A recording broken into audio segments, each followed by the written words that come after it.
नमस्कार प्यारे साथियों, रोजगार विद एमआरसी में आपका स्वागत है।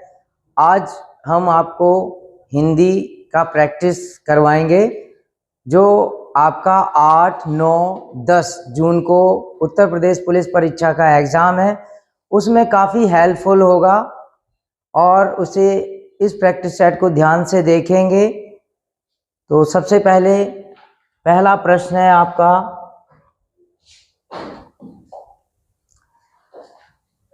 सरताज शब्द में उपसर्ग बताना है आपको।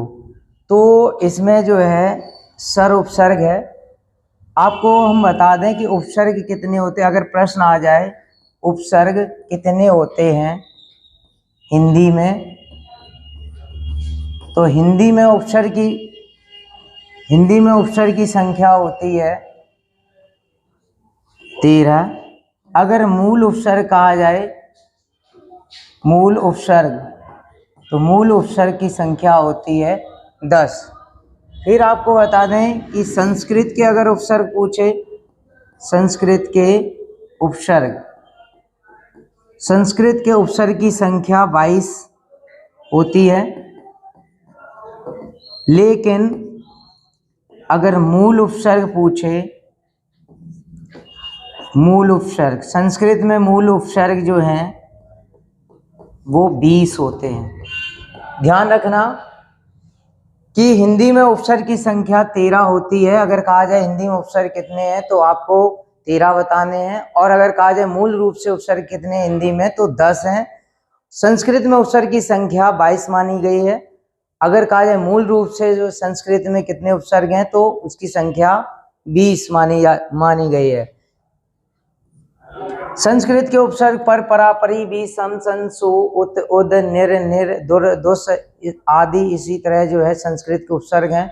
और हिंदी के उपसर्ग हैं ओ, का, कु, सा, सु, नी, दू, नी, इस तरह जो है हिंदी के उपसर्ग हैं। आप सभी लोग जो है हिंदी के उपसर्ग कितने होते हैं और संस्कृत के उपसर्ग कितने होते हैं ये आप तैयार करके जाना है आपको। और कौन कौन से होते हैं उत्तर प्रदेश पुलिस परीक्षा में आपसे पूछ सकता है कि निम्न में से कौन सा हिंदी का उपसर्ग है या संस्कृत का उपसर्ग है, तो यहाँ से एक प्रश्न बन सकता है। अगला प्रश्न है आपका, आंशिक शब्द का में प्रत्यय चुनिए। तो यहाँ पर एक शब्द आया है प्रत्यय। आपसे पूछा जाए प्रत्यय के भेद कितने हैं, तो प्रत्यय के भेद आपके 2 हैं। एक कृत प्रत्यय होता है, एक कृदंत प्रत्यय होता है। एक कृत प्रत्यय और कृदंत प्रत्यय होता है, तो आपके 2 भेद हैं। अब हम आपको ये बता दें कि पहला पूछा क्या गया है इसमें कि आंशिक शब्द में सही प्रत्यय क्या है, तो यहाँ पर आंसर होगा आपका एक प्रत्यय। इसके भी नियम है कि यहाँ पे इसका मूल शब्द क्या होता है आंशिक का, तो इसका मूल शब्द होता है अंश, जो कि आपका एक प्रत्यय इसमें जोड़ दिया गया है और एक प्रत्यय से ये बन गया जाके आपका आंशिक। इसी प्रकार जो है शरीर शब्द में एक प्रत्यय लगाएंगे तो शारीरिक हो जाएगा। अब आपको बता दें ये जो छोटा आ की मात्रा थी यहाँ पे बड़ा आ की मात्रा क्यों होगी, इसका भी नियम है। इसका नियम है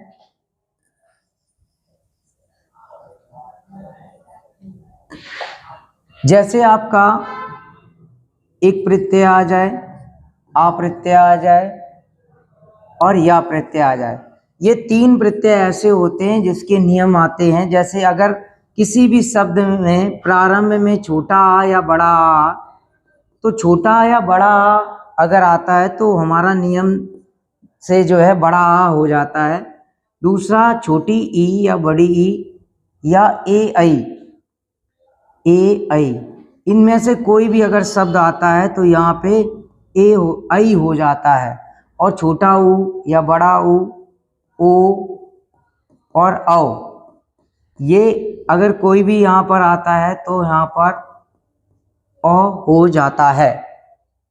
जैसे पुराण शब्द है, यहाँ छोटा ऊ आया तो पौ, पौराणिक हो गया।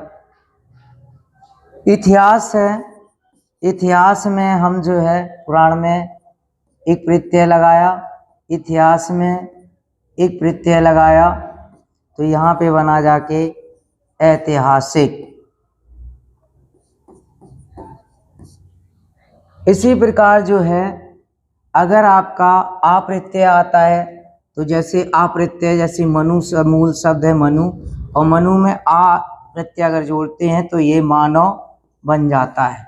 इसी प्रकार अगर या प्रत्यय आपका आता है तो जैसे ललित शब्द है, ललित, ललित प्लस या तो ये लालित्य हो जाता है। या प्रत्यय में लगने से जो है पीछे का शब्द जो है आधा हो जाता है, ये ध्यान रखना।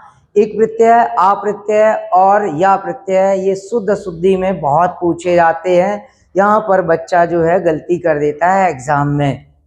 अगला प्रश्न है आपका कि प्रश्न है चतुर शब्द का भाववाचक संज्ञा, चतुर शब्द का भाववाचक संज्ञा क्या है? तो यहाँ पर भाववाचक संज्ञा है आपकी चतुराई। अब आपसे पूछा जाए संज्ञा किसे कहते हैं? किसी व्यक्ति, वस्तु, स्थान के, प्राणी के नाम को संज्ञा कहते हैं। अगर एग्जाम में यूपी पुलिस में आ जाए कि संज्ञा के भेद कितने हैं, तो संज्ञा के भेद 5 होते हैं। लेकिन अर्थ के आधार, अगर कहा जाए अर्थ के आधार पर संज्ञा के भेद कितने हैं, तो 5 हैं। कौन कौन से 5 हैं? व्यक्तिवाचक, जातिवाचक, समूहवाचक, द्रव्यवाचक और भाववाचक।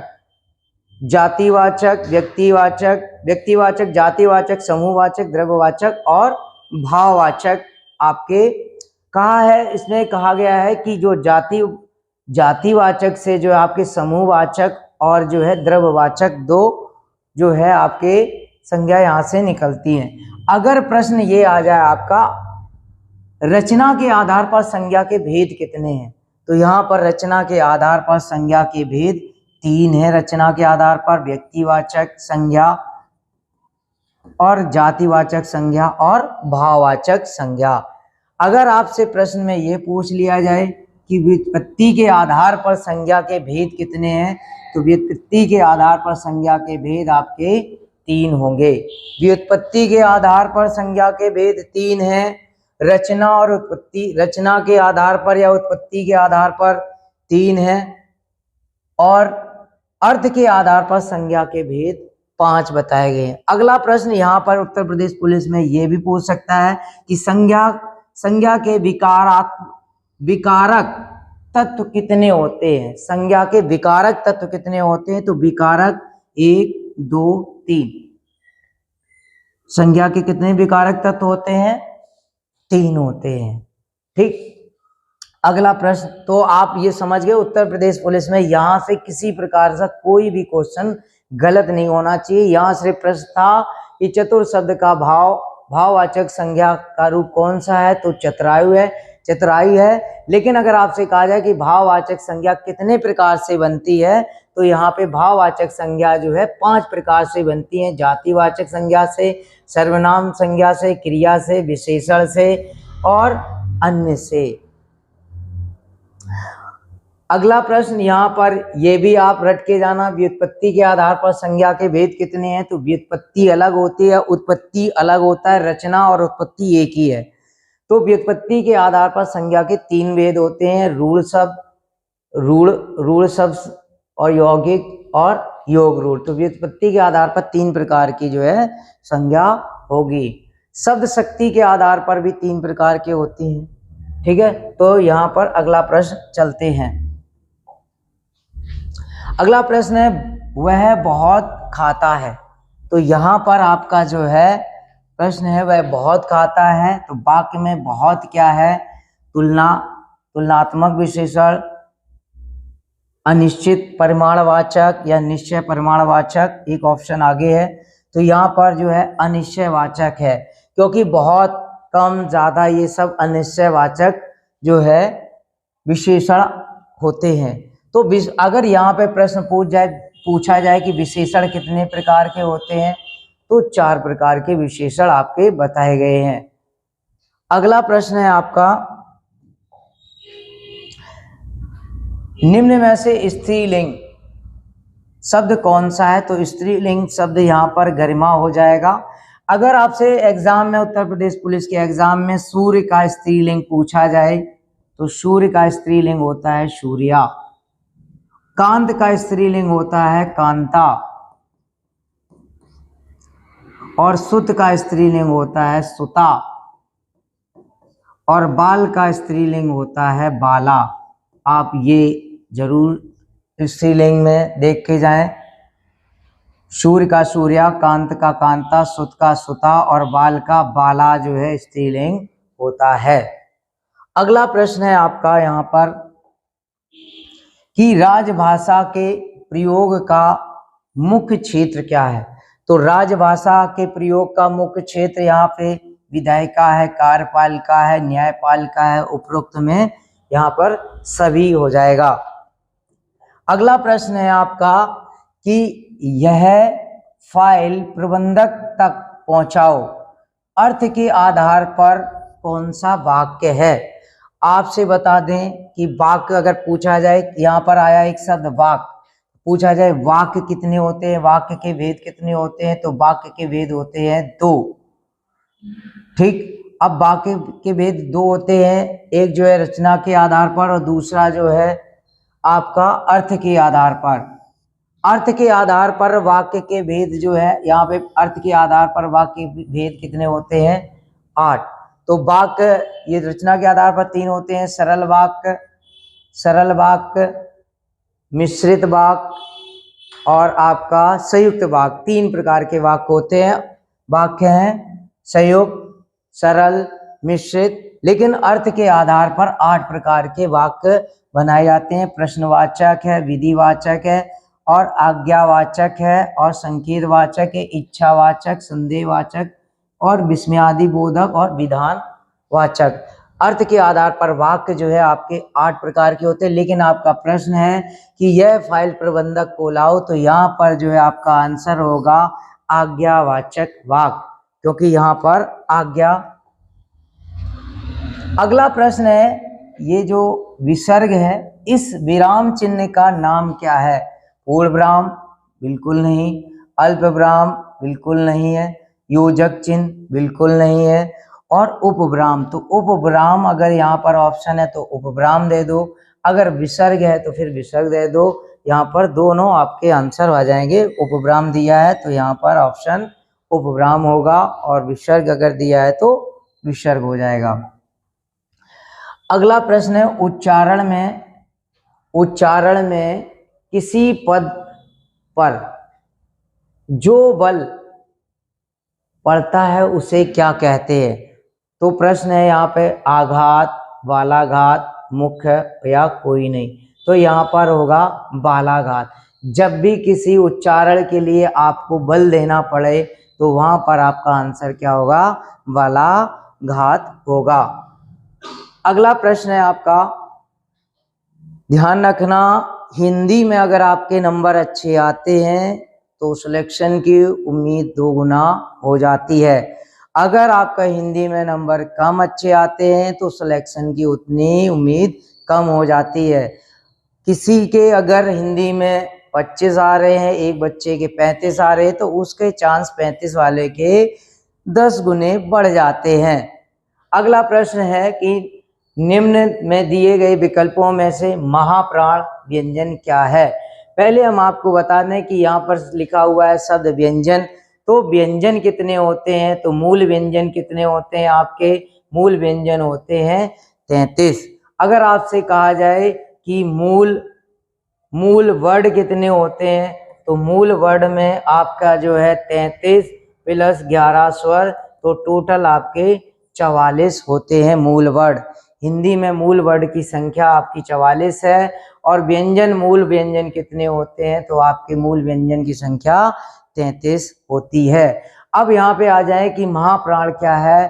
तो महाप्राण जो है जिसमें ज्यादा वायु लगती है बोलने में, वहाँ उसे हम महाप्राण कहते हैं। महाप्राण में आपका 2 और 4 जैसे का, खा, गा और घा और ड़ा, अगर ये 1, 2, 3 और 4 और 5। प्रत्येक वर्ग का दूसरा और चौथा अक्षर ये सभी जो है आपके महाप्राण में आते हैं। अल्प प्राण जो भी होता है, अल्प प्राण में जो है कम वायु लगती है, तो ये आपका पहला, तीसरा और पांचवा अल्प प्राण में आते हैं। प्रत्येक वर्ग का पहला अक्षर, तीसरा और पांचवा अक्षर जो है अल्प प्राण होता है, और महाप्राण प्रत्येक वर्ग का दूसरा और चौथा अक्षर होता है। इसी प्रकार अघोष सघोष भी होता है। अघोष व्यंजन होते हैं और सघोष व्यंजन होते हैं। अघोष और सघोष, यहाँ घोष भी लिखा हो तो भी घबराना नहीं है, क्योंकि अघोष में पहले प्रत्येक वर्ग का पहला और दूसरा और इसका तीसरा और चौथा और पांचवा अक्षर आपका जो है प्रत्येक वर्ग का पहला और दूसरा अघोष, तीसरा, चौथा, पांचवा सघोष होता है। तो आपका प्रश्न है महाप्राण व्यंजन कौन सा है, तो आपका आंसर होगा सी। अगला प्रश्न है निम्न में से कौन सा तत्सम शब्द है, तो यहाँ पर आपका तत्सम शब्द जो है अंगरक्षक हो जाएगा। तत्सम शब्द क्या होते हैं, जो संस्कृत से सीधे प्रयोग में आते हैं हिंदी में, वो तत्सम शब्द होते हैं। और जो एक तद्भव शब्द होते हैं, जो आपका जो है हिंदी के शब्द जो होते हैं वो तद्भव होते हैं। अगला प्रश्न है आपका, आजकल भारत की जनता में अधिकांशता स्थित हो गई है। प्रश्न है आजकल भारत की जनता में अधिकांशता स्थित हो गई है। रेखांकित में क्या होगा, तो यहाँ पर जनता शब्द में रेखांकित है, तो ये पूछा गया ये जनता शब्द ये एक वचन है कि बहुवचन है कि द्विवचन है या इनमें से कोई नहीं। तो जनता शब्द आपका जो है एक वचन है। अगर यहीं पे आ जाता है लोग, तो लोग आपका जो है वो बहुवचन में आता। अगर यहाँ पे हस्ताक्षर आते तो हस्ताक्षर आपका बहुवचन शब्द हो जाता। दर्शन आपके क्या आते, तो दर्शन भी आपका बहुवचन हो जाता। अगर एक वचन में आपका आ जाएगा प्रेम, स्नेह, प्यार, ये सब एक वचन में आते हैं। अगला प्रश्न है आपका, उत्कर्ष का विलोम क्या है, तो उत्कर्ष का विलोम यहाँ पर निकृष्ट है, तो यहाँ पर विलोम शब्द भी आपका एक उत्तर प्रदेश पुलिस में आएगा, एक जो है पर्यायवाची आएगा। सबसे ज़्यादा आपके पर्यायवाची हिंदी में महत्वपूर्ण होते हैं। कुछ बच्चे कहते हैं कि सर हमारी हिंदी कमज़ोर है, तो हिंदी में सबसे पहले पर्यायवाची को रटना शुरू करें, उसके बाद विलोम शब्द, क्योंकि पर्यायवाची आपके एकार्थी, अनेकार्थी आदि शब्दों में प्रयोग किए जाते हैं और विलोम शब्द में भी प्रयोग किए जाते हैं। अगला प्रश्न है आपका, वह बहुत अच्छा लड़का है, इसमें जो है वह कौन सा सर्वनाम है। यहाँ पर एक शब्द बहुत अच्छा आया है कि सर्वनाम। सर्वनाम किसे कहते हैं, आपको पता होगा।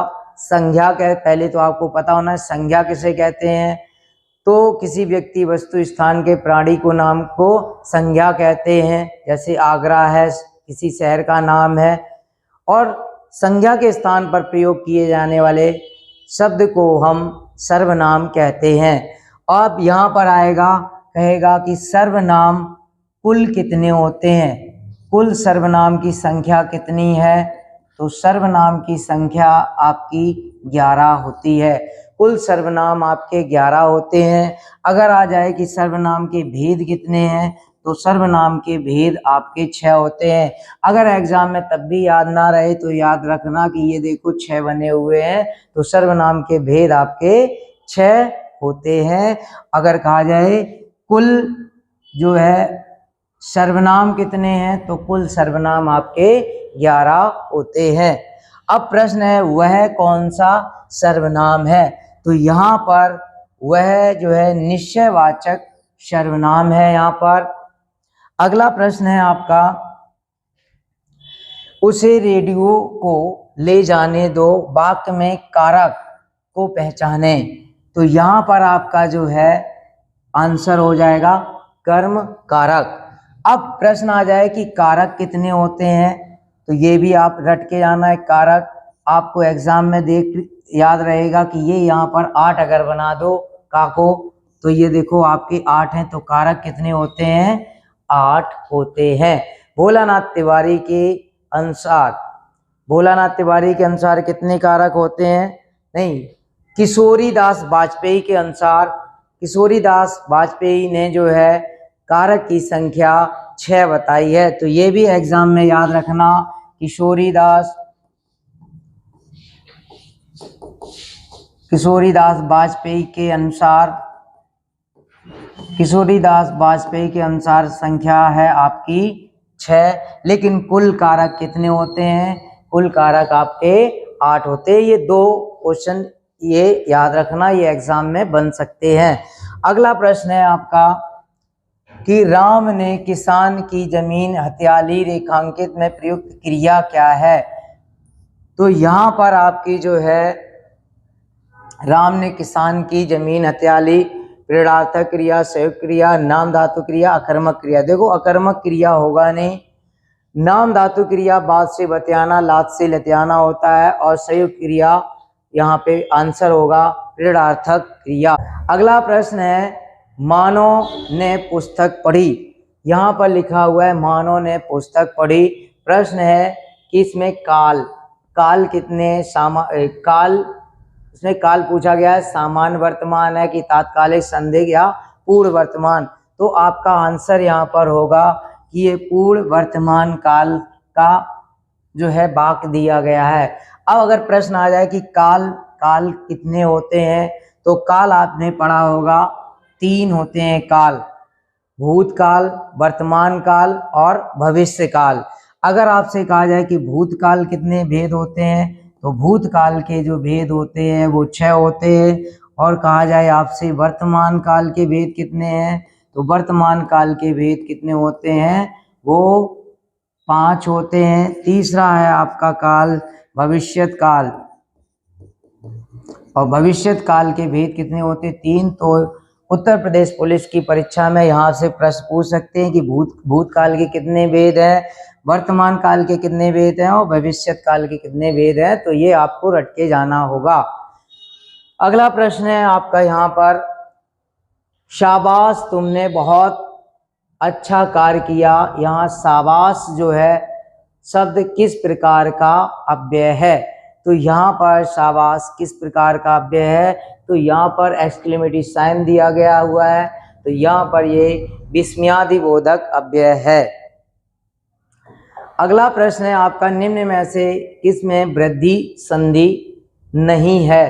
ध्यान रखना, उत्तर प्रदेश पुलिस में कम से कम हिंदी में 8 से 10 प्रश्न ऐसे होंगे जिसमें ये पूछा जाएगा कि इसमें कौन क्या नहीं है। तो ध्यान रखना, प्रश्न को पूरा एकदम से पढ़ना, उसके बाद जो है आप क्वेश्चन करना, क्योंकि जल्दबाजी में क्वेश्चन आपके गलत हो सकते हैं, बाद में पछताना ना पड़े, इसलिए क्वेश्चन को ध्यान से पढ़ें। हिंदी को खास तौर पर ज़्यादा ध्यान से पढ़ना चाहिए। सभी प्रतियोगी छात्र हिंदी को अगर आपका रिवीजन नहीं हुआ है तो कुछ रिवीजन हम आपको यहाँ पे करवा दे रहे हैं, और यहाँ से कुछ आपके जो है प्रश्न मिल सकते हैं।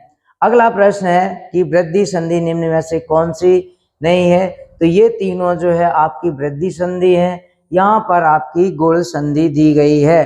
प्रश्न आ जाए कि संधि, हाँ फिर देखते हैं हम यहाँ पर जो है संधि के भेद कितने हैं, तो संधि के भेद आपके 3 है। पहला है स्वर संधि, व्यंजन संधि और विसर्ग संधि। स्वर संधि हमारी जो है वो 5 प्रकार के होते हैं। यहाँ पे उत्तर प्रदेश पुलिस में क्वेश्चन बन सकता है कि स्वर संधि के जो है भेद कितने हैं, तो यहाँ पर स्वर संधि के 5 भेद हैं। पहला है दीर्घ, गौड़, वृद्धि, यड़ और अयादि। दीर्घ संधि में विद्यालय आ जाएगा, गणे, और गुण संधि में आपका गणेश आ जाएगा, वृद्धि में एक एक आ जाएगा, यड़ में आपका इत्यादि आ जाएगा, और अयादि में जो है नयन है, पवन है आदि। ठीक है, तो इस प्रकार आपका संधि का जो है संधि के भेद हो गए आपके 3, स्वर, व्यंजन, विसर्ग। अगला प्रश्न है आपका, जो खाने योग्य ना हो तो इसमें एक शब्द है, तो यहाँ पर आ जाएगा आपका आंसर अखाद्य आ जाएगा, जो खाने योग्य नहीं जो है। निम्न में से किस विकल्प में सभी शब्द अर्जुन के पर्यायवाची हैं? तो धनंजय, गुडाकेश और गांडीवधर, सुरेश। तो ये आपका आंसर नहीं होगा। यहाँ धनंजय है, पार्थ है, कौन्तेय है और गुडाकेश है। तो यहाँ पर जो है आपका दूसरा ऑप्शन सही है। अगर आपके एग्जाम में आ जाए कि गुडाकेश की जो है संधि बताओ, तो गुडा का धन ईस आपकी संधि हो जाएगी। अगला प्रश्न है आपका यहाँ पर कि तन पर नहीं लगता पान खाए अलबत्ता, यहाँ पर लोकोक्ति पूछी गई है।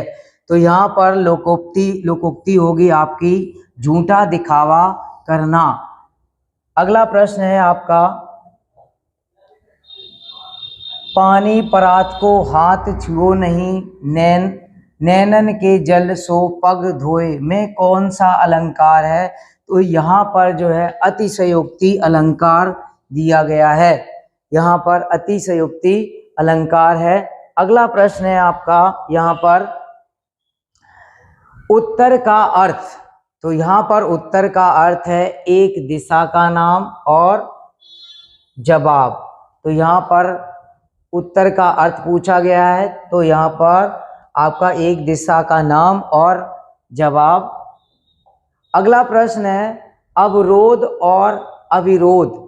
तो यहाँ पर आपके इस तरह भी क्वेश्चन आ सकते हैं। तो यहाँ पर आपका ये तो सही है, यहाँ पर आपका ऑप्शन होगा रोक और मैत्री।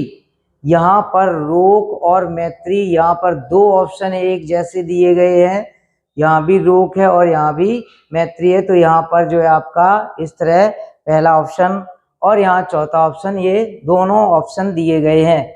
अगला प्रश्न है आपका जिस समासिक पद में पूर्व पद और उत्तर पद दोनों गौड़ तथा कोई तीसरा पद प्रधान होता है, वहाँ कौन सा समास होता है? तो यहाँ पर बहुब्री समास होता है। प्रश्न आ जाए कि मूलतः समास के भेद कितने हैं? तो समास के भेद मूलतः है आपकी 4। अगर आपसे पूछा जाए समास के भेद कितने हैं, तो समास कितने प्रकार के होते हैं? तो समास के अगर प्रकार पूछे जाए तो 6। तो यहाँ पर मूलतः अगर शब्द आ जाए तो 4 लगाना है, और अगर प्रकार या भेद आ जाए तो आपको 6 ऑप्शन लगाने हैं। अगला प्रश्न है आपका शीश पर गंगा से भुजंगा, शीश पर गंगा से भुजंगा से हास ही की देत भयो नग के विवाह में। तो यहाँ पर जो है आपका हास्य रस हो जाएगा। तो यहाँ पर आपको रस भी पढ़ के जाना है उत्तर प्रदेश पुलिस में, कि रस के स्थायी भाव भी पढ़ के जाना है सारे। अगला प्रश्न है आपका वृंदावन लाल वर्मा का प्रसिद्ध उपन्यास कौन सा है? वृंदावन लाल वर्मा का प्रसिद्ध उपन्यास है मृगनयनी, और इनका एक प्रसिद्ध उपन्यास जो है झांसी की रानी भी रहा है, लेकिन आपका इसमें आंसर आपका मृगनयनी होगा। अगला प्रश्न है युग क्रांति के रचनाकार कौन है? युग क्रांति के रचनाकार विष्णु प्रभाकर हैं। अगला प्रश्न है कल्पलता किसके निबंधों का संग्रह है? तो यहाँ पर हजारी प्रसाद द्विवेदी आपका ऑप्शन होगा। अगला प्रश्न है आपका कुंवर नारायण को ज्ञानपीठ पुरस्कार किस वर्ष दिया गया है? तो ज्ञानपीठ पुरस्कार कुंवर नारायण को वर्ष 2005 में दिया गया है। प्रश्न आ जाए कि ज्ञानपीठ पुरस्कार की शुरुआत कब हुई थी? तो शुरुआत जो है आपकी 1961 में हुई थी। सबसे पहला ज्ञानपीठ पुरस्कार 1965 में जी शंकर कुरूप को दिया गया था।